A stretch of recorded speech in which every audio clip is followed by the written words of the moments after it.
बोले भक्त वत्सल भगवान की।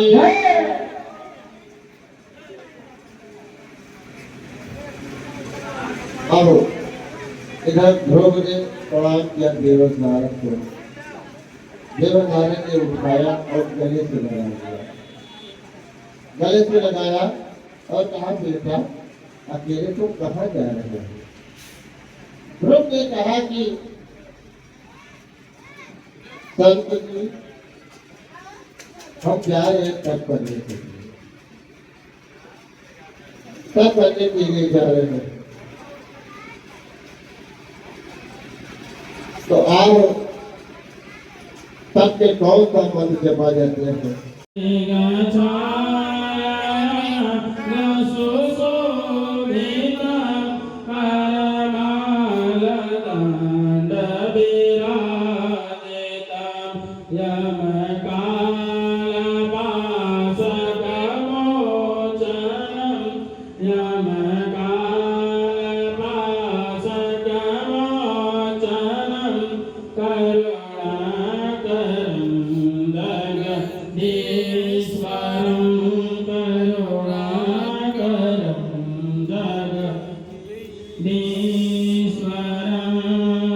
Galaram